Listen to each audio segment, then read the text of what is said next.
Is that where you want to stand? You guys want to stand like cookies somewhere behind us, maybe where they are? I won't. You can stand next to me. We're gonna be holding this podium box while we speak. I don't know. Oh. You broke? No, I pressed the button. I think it's good. Oh. I don't know how umbrellas work. We don't use these in Alaska. Here, just put it down and then we put it up. I'm gonna hold it. My paper's getting wet. Are we speaking at this podium? I don't know what that's for. I think it's just a representation or something. Okay.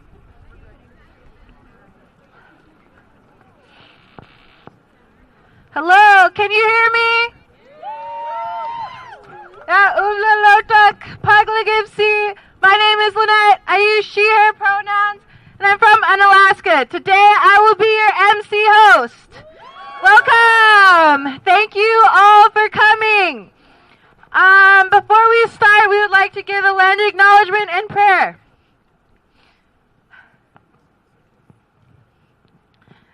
Today we gather on the ancestral lands of the Nacotchtank and Piscataway people, the original stewards of this land, now known as the District of Columbia. We share our respect to their elders, past and present, as well as their current leaders and culture bearers. We share thanks to the indigenous peoples who continue to steward these lands, to honor and practice their culture and ways of life. We respectfully greet the Anacostia and Potomac River watersheds for what they have provided. Indigenous people have experienced the repercussions of colonialism, and we must work in solidarity with those who have suffered from its legacy to receive reparations, to decolonize, and to continue Indigenous ways of life. To begin to recognize and acknowledge the resilience of the Nacotchtank and Piscataway people, we ask you all to learn about the history and the lands you live on, and support local Indigenous-led organizations by supporting and uplifting their work and missions. Kleanikpak. I will now welcome esteemed Elder Nutak to share a prayer. Please give her a warm welcome. Apang, akang, kuyanakapsi, nayoktuakapsi good. Ayokaningaluasi, kuyanaktusi. Asi nayoktuaksi good. Ilokata.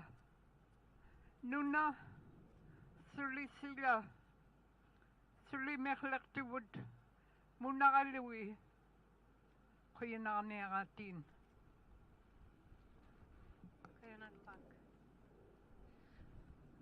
I'll now invite Sunny to do our call to action.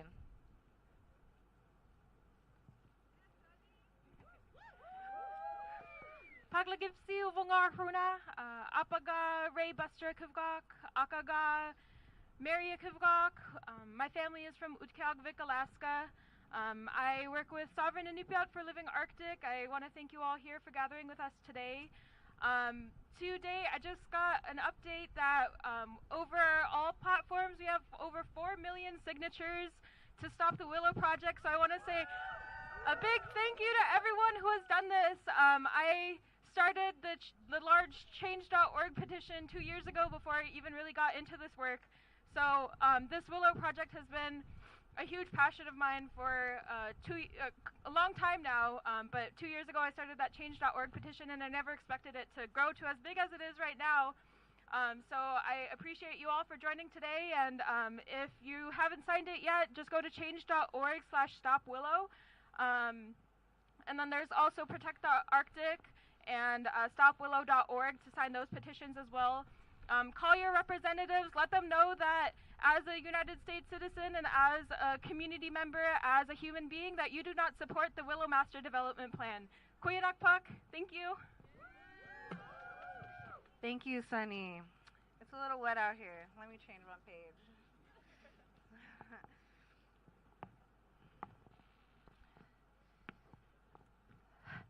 We wanted to do some chants to get you guys involved a little bit. So, I will start with a warm-up. If I say stop Willow, you say stop Willow. Stop Willow. Stop Willow. Stop Willow. Stop Willow. That's great. Good warm-up, but I need you to be a little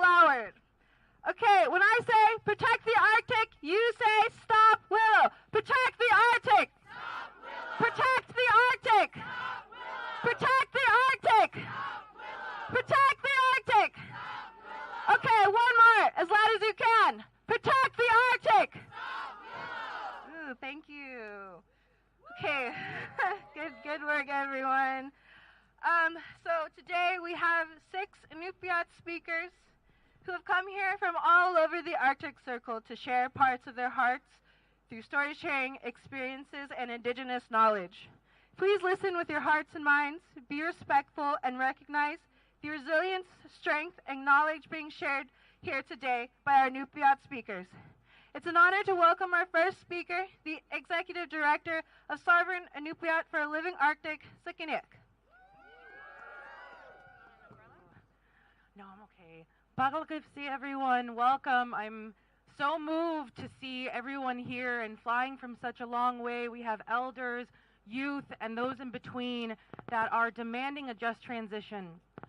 So, Uvanga Sikinik, Akaga Harriet Mappin, Apaga Raymond Mappin, Akaluga Lina Kalhakpak Simmons, Apaga si Abe Simmons Jr., Savaktunga, Sovereign Inupiat for a Living Arctic Executive Director.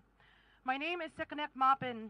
I just did my traditional introduction, introducing my parents, my grandparents, and so my community knows who I am.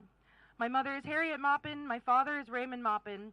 My grandmother and grandfather are the late Lena Kalhakpak Simmons and Abe Simmons Jr. I was born in Utqiagvik, Alaska, and raised in Fairbanks, Alaska. I am the Executive Director of Sovereign Inupiat for Living Arctic, also known as SILA. We are a small grassroots organization founded in 2019 by 3 young Inupiat community members concerned about our future. We attended a frontline oil and gas conference held in Ponca, Oklahoma. We listened to community members from all over the nation share their experiences, concerns, and hope. The dots started to connect. From the East Coast to the desert to the tundra, we face the same threat. And I know that rhymes, I didn't mean for it. Many held in an economic hostage situation, dependent on a few jobs offered. They told stories that were ours. High cancer rates, sick animals, respiratory illness, and a rapidly changing environment. We decided to share the knowledge we gained in an accessible way. We created our website in a space for those who share the same concerns and hope. Since then, we have tried, failed, tried again, and continue to grow and learn. While navigating the environmental and conservation world, we recognized a history and pattern of leaving Indigenous groups behind. Some groups, good intentions or not, did harm to our people, our ability to practice subsistence and be stewards of the land. Our goal was to work with these groups who were willing to hear hard truths, the history of green colonization, and how to go forward in a better way. Issues that once left the majority of Inupiat people out of the conversation were changing. The goal of stopping the bad continued on to how to foster the good.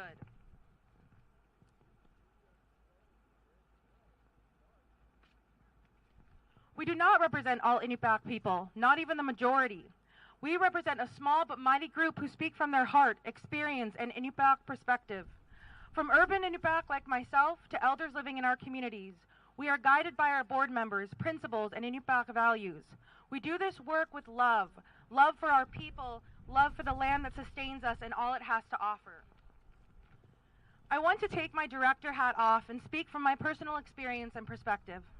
I was born in Utqiagvik, Alaska, and moved to Fairbanks, Alaska as a baby, or a very young child. Although we lived hundreds of miles away from where my mother grew up in Nuqset and Utqiagvik, I don't ever remember being told I was Inupiat. We just lived it. I remember hearing my mother speaking our language with my aunties and wishing so badly I could understand them. All of us cousins huddling around the cardboard on the table while muktuk whale, and my favorite, tutuqak, frozen caribou, would be cut up and our hands slapped if we tried to eat it before they were done cutting. My appa, grandfather, gifting me my silver fox parka and muklaks, teaching me how to ari, Inupiat dance, outside of my home in Fairbanks. I didn't think of myself as less Inupiat, just a different experience. I fell into addiction as a young person and lost myself. At 19, a single young mom, I started working at my native corporation, Arctic Slope Regional Corporation. My first day on the job, the Barrow Dance Group came to perform downstairs in Anchorage, and I ran down with everyone else and heard Inupiat drumming for the first time in years. I felt tears welling in my eyes and started falling down my face. I was confused and filled with shame for being vulnerable in public, but something reawakened in me. I started going back home to Nuqset, where my mother now lives and grandparents laid to rest, when my second child was born around 2015. When I got off the plane for the first time, I felt this emptiness I'd carried around my whole life fill up. I missed my plane back to Anchorage and was stuck in Nuiqsut for a week longer than planned. Luckily, I was able to attend Nuiqsut's anniversary and Nilukatuk, our blanket toss celebration when we catch whale. I got to visit with my Aka, my grandmother, and saw her importance in our community. People knocking on the door with caribou legs freshly caught for her, plates of food prepared at Nilukatuk, and just to see how she was doing. My daughter's birthday happened while we were stuck there as well, and I was in shock. I barely had enough to get ice cream and pre-made cake mix. I remember stocking up on top ramen to make sure I didn't burden my family too much. I realized then how important it was to have caribou, whale, seal, duck, our traditional foods for food security. I continued going back home each summer with my kids to give them the same opportunity I had, to eat our traditional foods, run around with their cousins on our homelands, and continue the Inupiaq lifestyle. The first time we were there, we were with people who caught a caribou. My oldest asked why we had killed Santa's reindeer. After I held in my giggles and explained our practices and that this caribou wasn't one of Santa's, she and her sisters gladly ate their cooked over a campfire caribou steak. And I'll never forget the feeling when I came back one summer and got food from the Cookbik Hotel, and I saw a few people that knew me, and they said, "Welcome home." I got sober in 2016 and felt this hunger to find out more about my culture, history, and language. I was in college at the time and decided to take an Inupiaq language class and change my degree to learn the history, and the elder teaching the class grew up around my amau, my great-grandparents and family. He told me stories and history I had never heard. I also ran into my mom's cousin, my auntie, an elder from Utqiagvik, who was on the board for an indigenous-led environmental organization that I later came to work for. I felt that my culture saved me, and I wanted to give back what I was given. I started learning about the Arctic National Wildlife Refuge and the Willow Project, and in 2018, me and my coworkers were invited by the native village of Nuiqsut to an air quality monitoring system training that was going to be run by the local community, because ConocoPhillips, who owns the most oil and gas leases near Nuiqsut, also owns the only air quality monitoring system. We met with the Youth Council, community members, and leaders to review a report of the emissions from the oil fields and their implications to the community. We read the top 10 pollutant side effects: loss of taste and smell, dizziness, aggression in young men, respiratory illnesses, cancers, and even changing the sex of a child in the womb from male to female. I started thinking, we have lots of women in my family. It was a running joke because we outnumbered the boy cousins. My aunt had always told me she couldn't taste or smell and had visited many doctors about it. My uncle had just recently passed away from cancer at a relatively young age. I had just heard about a young healthy man in his 20s passing away from cancer. I also witnessed the tension and divide in the community due to oil and gas development. We heard stories of people who spoke out about transitioning away from oil and gas economy, being threatened to be taken off family wills, people being blacklisted from any jobs in their communities, and intimidation and threats from opposing parties. While the Trump administration at the time dismantled major climate policies and rolled back rules governing clean air, water, wildlife, and toxic chemicals, tensions rose as projects in the Arctic were being pushed through. I have seen bully tactics to keep people quiet, leaders raising their voice at youth, telling us we are brainwashed by Big Green, and individuals having their worth as an Inupiaq person torn apart publicly by their own community and families. This is not our way, and these are not our values, and we can disagree on things but respect each other's opinions. Now, when reading the environmental impact statement at the Bureau of Land Management, that the Bureau of Land Management wants to approve, it mentions suicide 15 times. A quote from page 365, this project would increase air and noise emissions and human activity in Nuiqsut subsistence use areas, which could increase stress in some Nuiqsut residents and lead to or exacerbate mental health issues such as anxiety and depression. As discussed in BLM, Bureau of Land Management, rapid modernization and development, as well as other multiple stressful conditions, including significant changes to diet, housing, and traditional culture, has led to negative health outcomes, including suicide. Suicide was the 5th leading cause of death in the North Slope Borough from 2011 to 2013, and it has remained a leading cause of death in the North Slope Borough for over 2 decades. It also states strong possibilities of the project creating further division in Nuiqsut, wealth disparities, only a few job opportunities for North Slope residents, 88% of subsistence users in Nuxet negatively affected, loss of language and cultural knowledge, and other disturbing facts. I would like to quote the late Eben Hobson, one of the great historic political leaders of the North during the Berger Report, or speech. I repeat, in all of this, we were never consulted. After the state leased our land to the oil corporations, they moved onto our land to behave in ways that would never be permitted today. Gravel, a most precious commodity in the Arctic, was removed from the riverbeds and beaches without proper regard to environmental impact. The gravel was used to build roads and paths over our old graveyards, and our sod houses at our fishing and summer camps were destroyed. Fish spawning areas were destroyed, and fish were killed during seismic exploration in our lakes. The ancient caribou migration routes began being disturbed along our coast, and many of us feel that Prudhoe Bay and associated pipeline constructions is to blame for what appears to our state game biologists to be a serious decline in our caribou herds. Our land began being littered by the junk of oil exploration. We suffered serious trespass. And that's the end of that quote. While oil and gas history in Inupiaq communities is complex, it tells us that extractive industries do not have our community's best interests at heart. As families struggled during the recent inflation and rural communities paid fuel prices higher than anyone else in the nation, ConocoPhillips had record-breaking profits. The tribal government, Native City of Nuxet, and the Native Village of Nuxet have made official statements with major concerns and reservations about this project and its negative impacts on the community as a whole. Recently, a gas leak occurred near Nuxet at the drill site CD1. I will read a quote from the letter by the tribal government of Nuxet and the Native Village of Nuxet found on our website. The Bureau of Land Management engagement with us is consistently focused on how to allow projects to go forward, how to permit the continued expansion and concentration of oil and gas activity on our traditional lands. We express our concerns, but BLM continues to weaken or waive mitigation measures, or fails to enforce them, and the impact to our life continues daily. We explain how the road will deflect caribou and make hunting more difficult, and BLM hears us asking for more road access. We say the helicopters disturb the caribou, and BLM again hears us asking for more roads.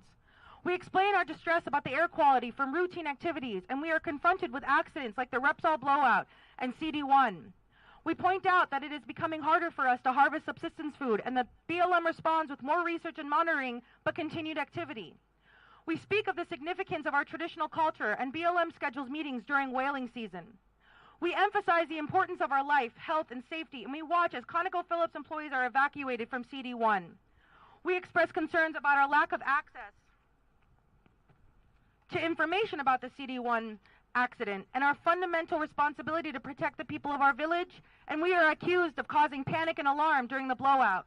People state opposition to the endless expansion of oil development and complete encirclement of our village, and they face repercussions. It is therefore with a deep and persevering commitment to protecting our culture, health, and survival that we offer the following comments. The public and cooperating agencies process has been deeply flawed. The process for public input on this project has been disappointing and inadequate. Drilling proponents point to the 5 years this project has been under review, claiming the extensive timeline demonstrates that the plan has undergone thorough consideration. Instead, the lengthy process demonstrates the opposite. The only reason the environmental review has taken this long is because BLM and ConocoPhillips have made repeated missteps along the way. The end of that quote. We hear time and time again from Congress who support the Willow Project, claim it is a sovereignty rights issue to not allow this project to go through, yet seem to ignore the tribal government of the community most impacted by this project and minimize their concerns. Our representatives who work for the public and their constituents should represent the full picture and respect differing opinions. Biden said in his State of Union address, climate change is an existential threat. Well, I understand the political nightmare this project has become. I believe he can make the hard decision to bring us into a just transition. Turn our economy into a sustainable one that benefits a majority, not the 1% like he promised. Everyone deserves access to running water, plumbing, internet, food, security, housing, and jobs without being forced to sacrifice people's health and all the land provides. Make the bold decision to invest in sustainable alternative energy now and be on the right side of history. Tavra. I would like to introduce our next speaker, our elder from Koktovik, Robert Thompson. My name is Robert Thompson. I'm from Koktovik. I don't know if anybody knows where that is. It's on the edge of the Arctic Ocean. It's about 4,000 miles from here. We're having effects of climate change, and it's quite dramatic. When I first got involved in this, George Bush said we need more scientific evidence. Well, Hold the mic like this. okay, can you hear me now? Okay, okay. Well, anyway, I'll start again. My name's Robert Thompson. I'm from Cocktovik, and I'm here to talk about climate change. It's happening. It's not a joke. I've heard people say we need more scientific evidence. No, when I'm an Eskimo person on the North Slope being rained on in February, I don't need any more scientific evidence. The bad effects that has is on the wildlife. We're probably going to lose a polar bear.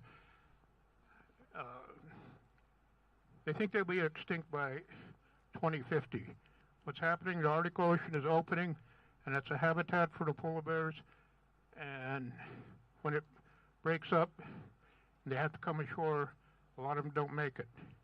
There was one case where they flew over it and found 8 dead bears floating around, and they figured 200 might have died in that incident. And now they're very sure that the polar bears where I'm at are 58% less from 10 years ago. We're seeing less cubs. The cubs can't swim all the way to the shore when the ice melts that they're on. We had 700 miles open water a few years ago. When I first went to Cocktovik, that's close to 50 years ago, we could see the pack ice from the shore. Now there's no ice out there. And the pro-oil people say there's lots of bears. There's lots of bears on our island, up to 80, that had to come ashore because they either had to sink or swim. And so that a lot of them made it to the shore. So that's just one thing that's happening. This rain in the winter, at one point, 200 caribou died on our island. They were ingesting ice with their food, and it wore them down. In the spring, it got really cold, and they literally, a lot of them curled up and died. So these are the things that the Willow people, the congressional delegation from Alaska, don't talk about. They just talk about making money, lots of profits. They've had 47 years to set up an economy not based on oil. So now they got this Willow project, and that's their hope that they can continue on with the oil revenues. This Willow project is not just a local thing. I've been traveling to other places, and this climate change is a worldwide issue. The health of the planet is at stake. I've been down to Cochabamba, Bolivia. They're concerned. Their glacier is melting. It's the water supply of 1 million people. And I'm aware that the water supply of the Himalayas supplies water for 1 billion. So it's not just a local thing. The Willow project on the North Slope, we're definitely concerned about it. But it's a huge issue. We had, because of the rain incidents, we used to have muskox. They're gone. They moved away because the food that they eat from windblown ridges is caked with ice. This year we just had 2 inches of rain in December, and we're probably going to have a die-off of Dall sheep. Their food is coated with ice, and they can't live that way. And I don't know what the solutions be, but people here now have a chance to do something for climate change. And it's not just to stop the Willow project, which that's definitely our concern, but that's just a start. There's people around the world that are having the effect of climate change. And it's time everybody get together, the whole world, to do something. I think it will happen. We're having a lot of young people start to get involved. And that's part of the solution. And now that that's happened, I think things will happen. They're going to be done with these politicians trying to make money off of oil. We've got to get off of the oil and have a clean economy we might be able to mitigate it. Well, it's the only chance that we've got to try. I've got grandchildren now, so I'm wondering what will their life be 100 years from now. I just heard some good news that they say 5-year-old children now, 50% of them will live to be 100. But that's very good, but what are we leaving them? What will their life be 100 years from now? I think they might forgive us up to the point we didn't know, but now we know climate change is happening. I don't know if anybody will deny it. Even the people who want to do this project, they probably in their heart know it's happening and choose not to do something. They got to start doing something, and to the max. Everybody should do everything they can every day, as much as they can to mitigate it. You might be able to lessen the effects. There's a person, Stephen Hawking, predicted this planet will not be habitable by 2600. I believe it. If we don't do anything, and you see what's happening in the Arctic, you can believe that that's probably true, because we're having such dramatic changes. I have a list of things that are happening. It's long. Everywhere you go, there's effects. It's not just in somebody's imagination. I saw 200 dead caribou on our island.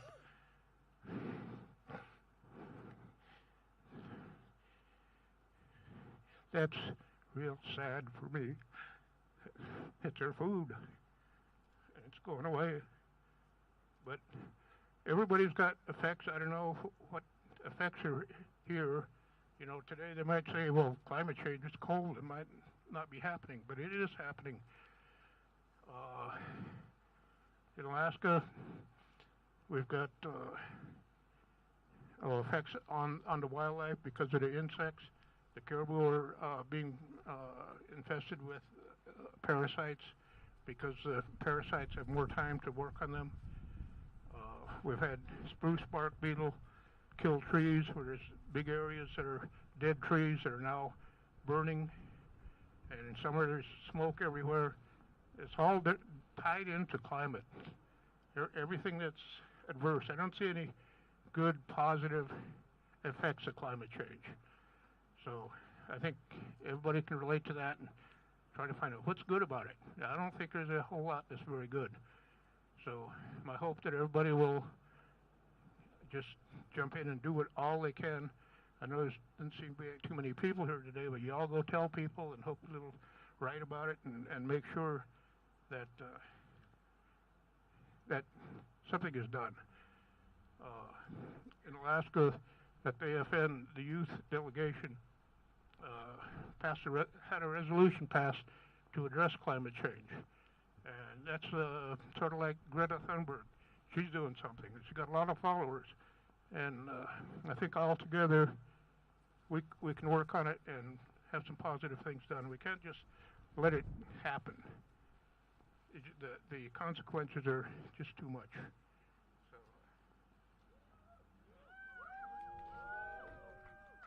Okay, we haven't even seen all of what's potentially happening. This issue with the rain in the winter, I know it's going to kill Dall sheep that we have in our mountains.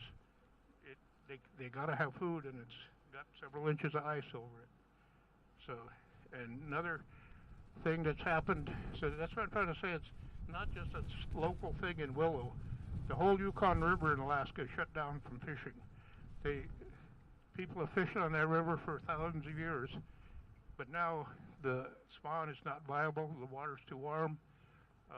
The warm water doesn't have the oxygen they need, and they just closed the whole Yukon River down.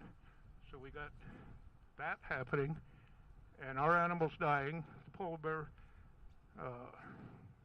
are predicted to be extinct by 2050, and I could see the last polar bear. I'll be 103, but I could see it. So I'd hate to see that. I mean, it just, you know, polar bear is not our food, but it's just part of the Arctic, and we wouldn't want to see them gone. I've had to kill two polar bear at very short range that came after me. One is about 4 or 5 feet away when I hit it. They were going through the dumpsters in the village. That's not what they should be doing.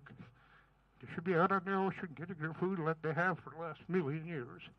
But because of our addiction to fossil fuel and their limited ability to get food when they're on the land, this sort of thing is happening.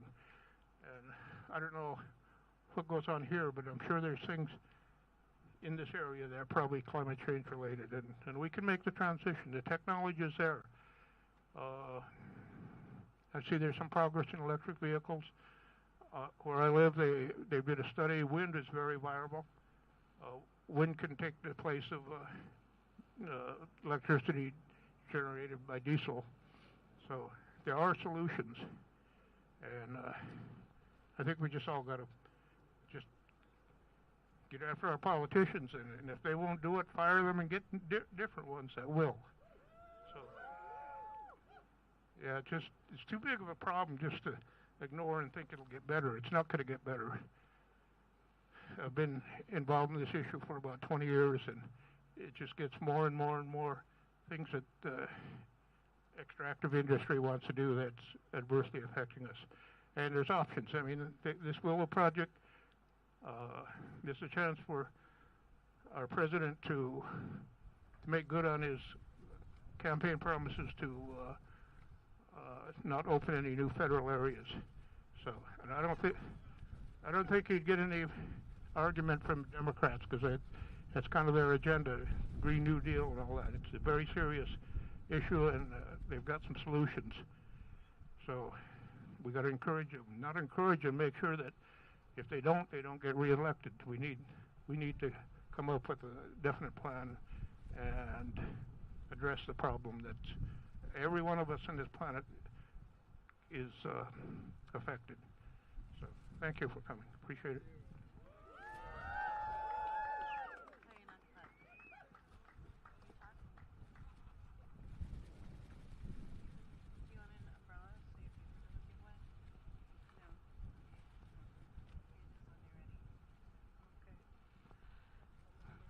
Ubangan nudak, ut kawing meal, Simans Koyak, Sule Angup Kanak Koyak.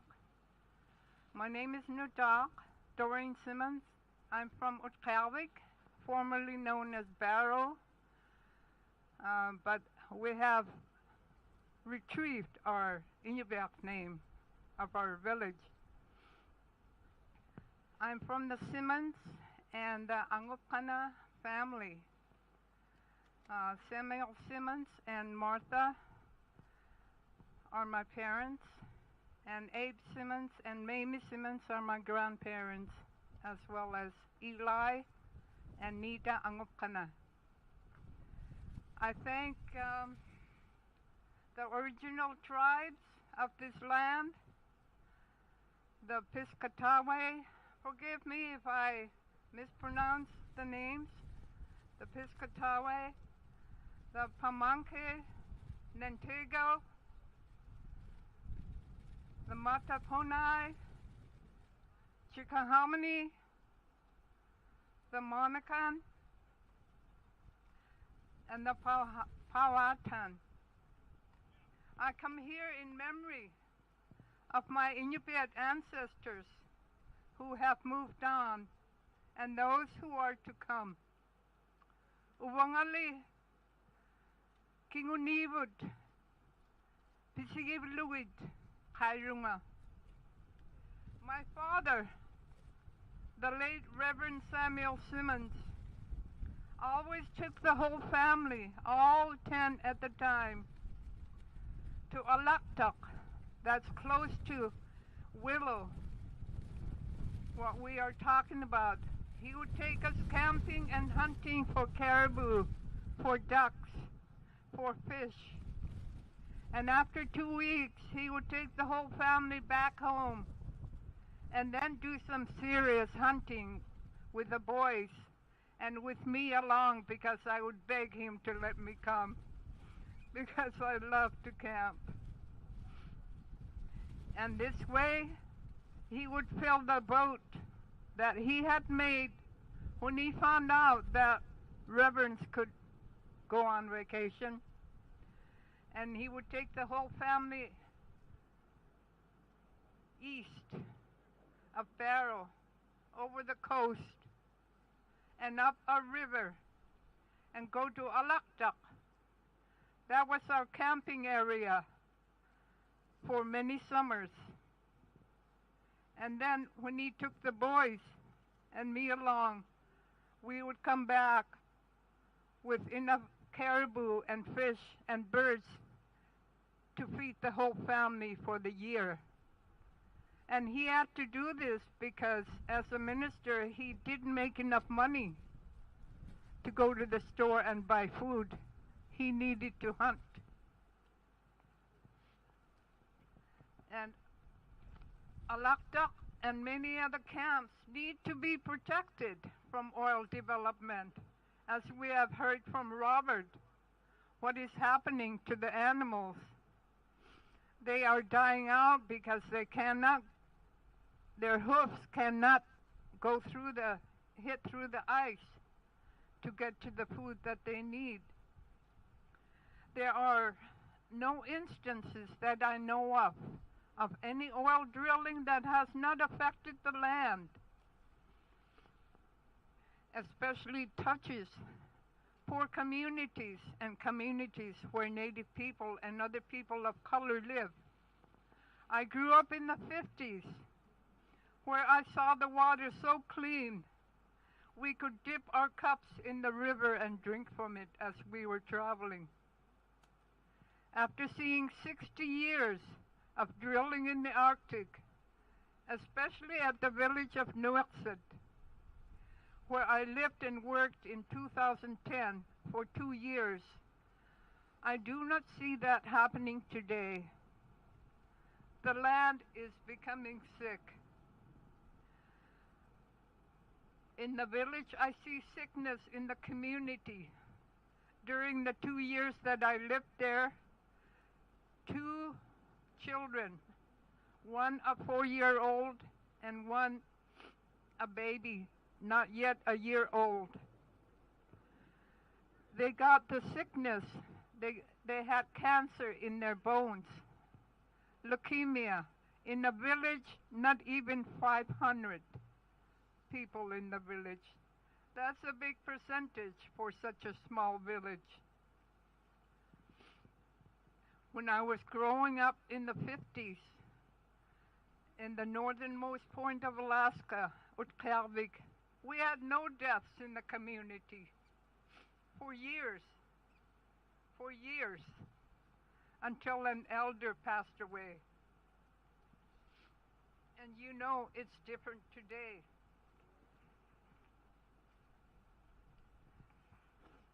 When I lived in Nuiqsut, the 2 children who had leukemia, one passed away, the other survived. Was it because of the water that had been contaminated upriver by the oil development? I would say it's a big part. Because of oil drilling, yes, there is money, but along with that comes changes like the babies, like suicide, that is happening too often. What we need today, as we all know, are sun, solar energy, and wind farms. We have a lot of wind in the winter. And you know, up there, above the Arctic Circle, we have sunlight 24 hours a day. Solar panels. Those of you working in the oil companies are stuck in the thought that we need to drill for oil. That's archaic thinking. Renewable energy doesn't cause cancer or suicides. There's an elephant in the room. Or Arctic thinking, there's a walrus in the room. It's causing all kinds of trouble.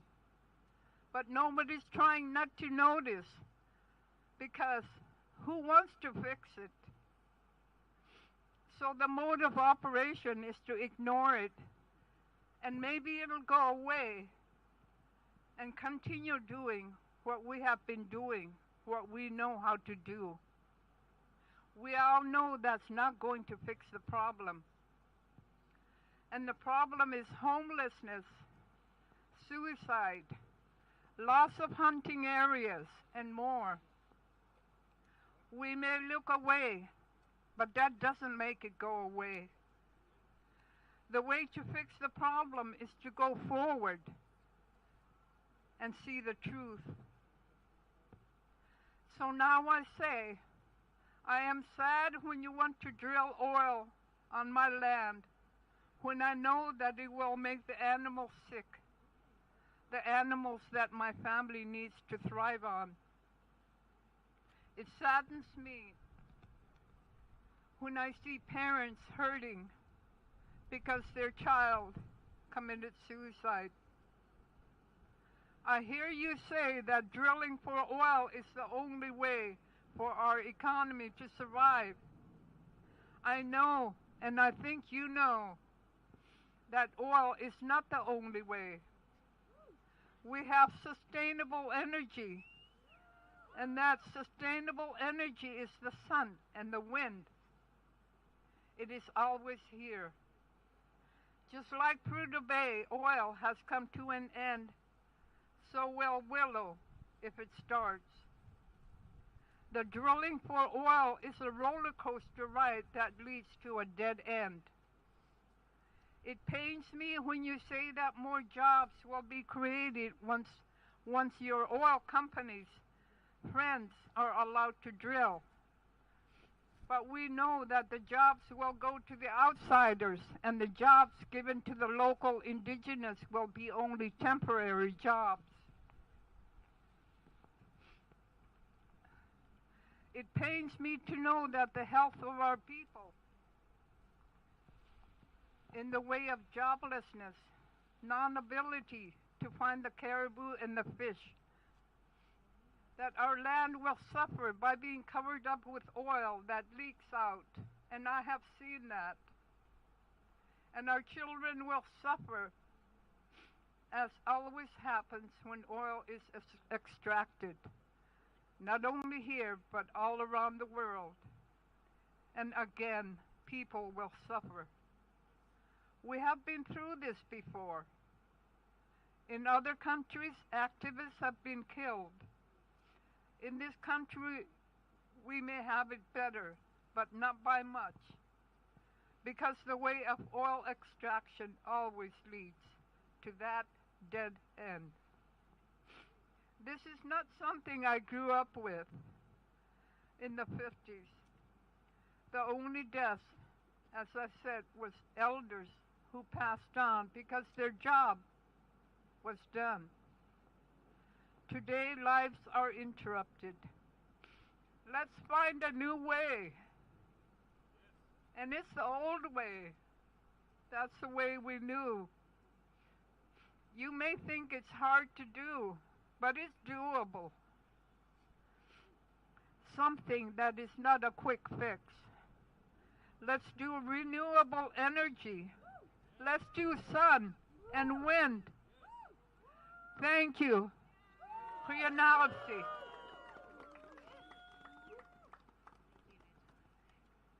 Welcome,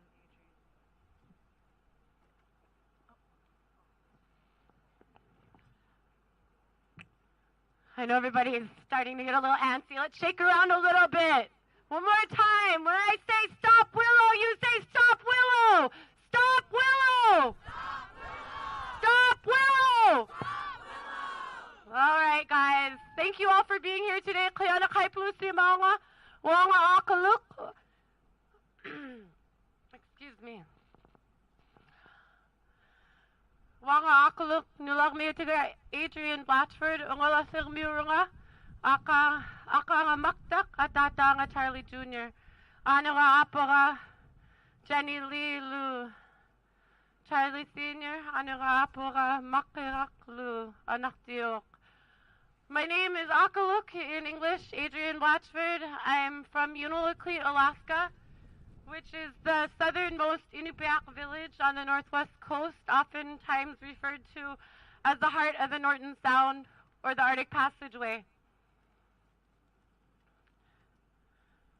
You guys are going to have to bear with me because I have to read, because when I go off of my mind, it just wanders.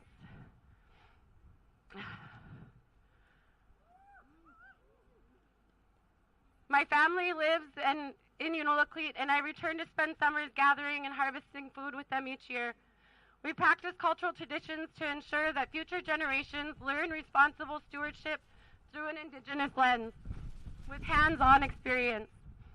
I was recently reminded that I stand here as a mother with an obligation to future generations, with an obligation to our homelands, and for those who don't have the privilege of traveling to D.C. to use their voice to speak against the Willow Project. I do not live in the North Slope, so I cannot attest to the atrocities that occur within oil and gas extraction firsthand, but I can share my experience with climate change beyond those political borders. Excuse me. Alaska may be a vast land, but our people are connected. We have trade relationships that span across the Arctic through generational and cultural ties, where we barter food and goods sourced from the land, waterways, and places we call home. Unlike these political borders, climate change does not discriminate, and it has no bounds. What happens in the north impacts us all. This last fall, Typhoon Merbok made its way up the coast of Alaska, tearing through the land, flooding villages, wiping out traditional campsites where families have gathered since time immemorial to put away their winter harvest, to survive, to thrive.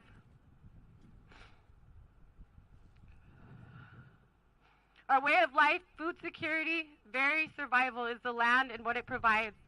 Climate disasters are forcing us to relocate, making hunting and harvesting more dangerous and threatening our existence. Just in my lifetime, we have seen mass krill, seabird, salmon, and other fish species die off on our shores. Mass algae blooms throughout the Arctic Passageway. The ocean is rising. Excuse me. The ocean is rising and acidifying. King crab and Alaska salmon industries have plummeted in recent years. The increase in infrastructure disturbs ecosystems, deters migration patterns. The tundra takes 100 years to repair itself. We all know the science. This does not mean we all welcome extractive industries with open arms. I stand here today and demand that decision makers, law and policy makers, and our representatives withdraw from the Willow Project. The incorporation of public lands during the proceedings of an Inksa and a Nilka were meant to protect sacred places. Opening this area retracts those promises made to our elders who fought for this protection. A just transition is possible. Say it with me. A just transition is possible.